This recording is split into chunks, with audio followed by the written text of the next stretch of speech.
What is up, you guys? Welcome back to the channel, and here in today's video, I'll be giving you my predictions for the NL Central. Now, before we get into all that, guys, I'm gonna need you to do a couple of things for me, please. First, leave a like on the video if you enjoyed. Next, go over, smash the red button, go subscribe. That's the best way to show your support here on the channel. Then go over, ring that bell, get notified, so you know when exactly I am pumping out great baseball content all season long. And finally, if you want to get active, go down below in the comment section. I would love to hear your thoughts on where I have every single NL Central team in 22. Alright, so in 5th place in the Central, I have no surprise, the Pittsburgh Pirates at 65 and 97. Okay, now Dakota, well, they agree with me. They also have them in 5th with 65 wins and, about 96 losses, give or take. They are the worst team in the majors, okay? They still are. They have minor improvements, but the worst team in the majors, I think, probably by far, if not maybe the second worst team, okay? Why? Well, because they're still going through the rebuilding stage. Now, the Major League roster looks like this. Their starting rotation consists of JT Verbaker, who hasn't been great when it comes to his,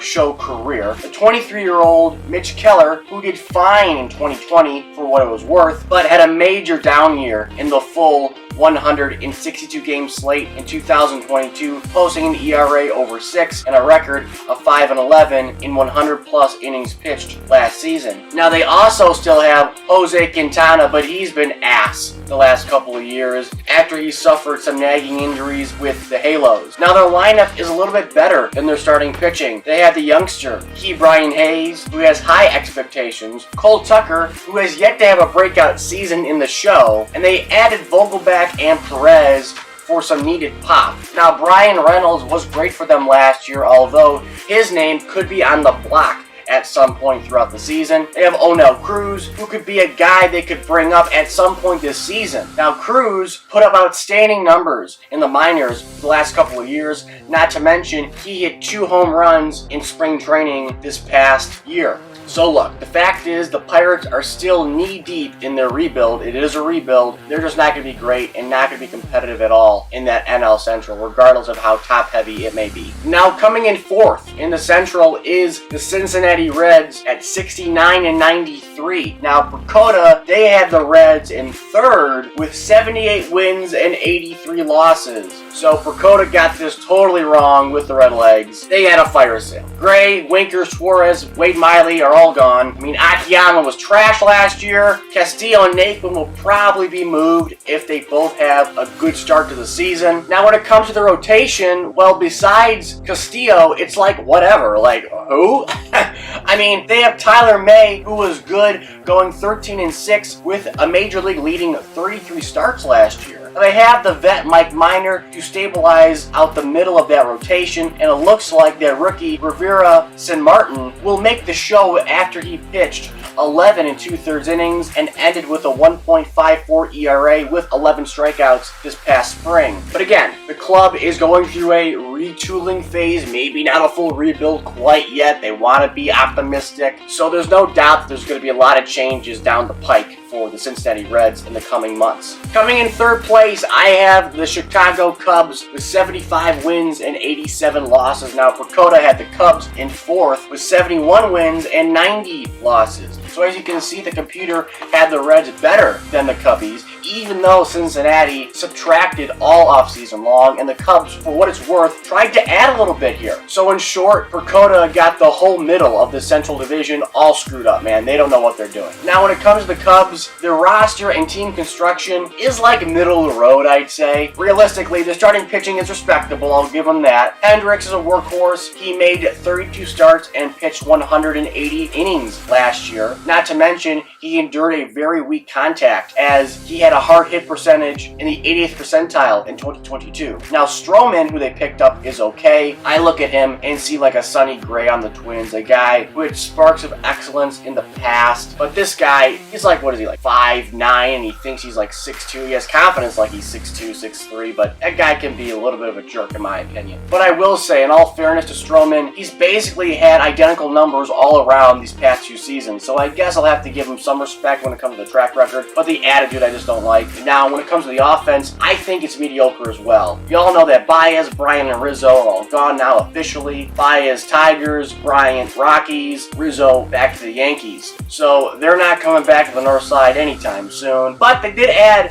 Suzuki, who hit 2 home runs in spring training, so that was good. Now, Contreras had good pop last year, cracking 98 hits with 21 home runs and 75 RBIs. Ian Happ was looking to follow up what he did last year here in 2022, so some hope for their center fielder Ian Happ. They need to make some big improvements just on the field when it comes to their performance for me to really consider them to be legitimate contenders in that Central Division, even with the expanded playoffs here in 2022. Coming in second place is the St. Louis Cardinals at 81-81. Now, Dakota had the Redbirds at 80-81, so the same record basically, I guess. Now, I agree with what they have to say, obviously.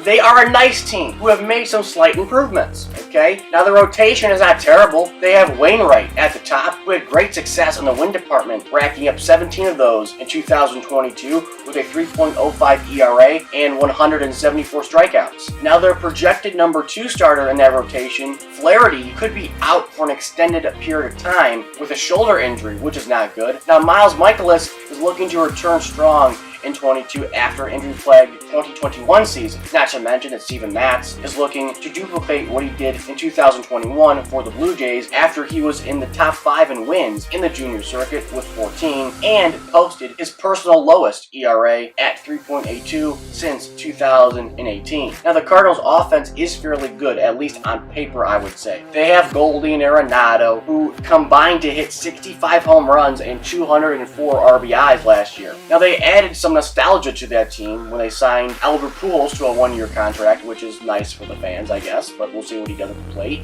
I also think that, Oneil is a very solid bat for them. I like him a lot. He cracked 34 home runs last year. Breakout performance for this guy. So the Redbirds offense just might be the best in the NL if all things are clicking for them throughout the season. In first place, I have the Milwaukee Brewers at 93-69. Okay, now Dakota also has Milwaukee with 93 and 68. Same record, whatever. They do decimal points, who cares? But the point is, I like where they have the Brew Crew in 22. It's fair, solid, and realistic. In my opinion, the only thing that would deter me away from saying the Brewers are a 100+ win team is their offense. Okay, I mean, let's start with the starting pitching first. Their 1, 2, and 3 are lethal. Got the reigning NL Cy Young winner Corbin Burns at the top. At number 2, they have Brandon Woodruff, who just threw under 180 innings last year. Not to mention, he was an analytics darling, okay, in 2021, according to Savant. He had an above-average hard hit percentage, average exit velocity, chase rate, whiff rate, K rate, etc. Above average in every analytical category you could think of for a starting pitcher, according to Savant. Now at number 3, they have Freddie Peralta, who had a breakout season in 22, racking up 10 wins and ending the regular season with a 2.81 ERA,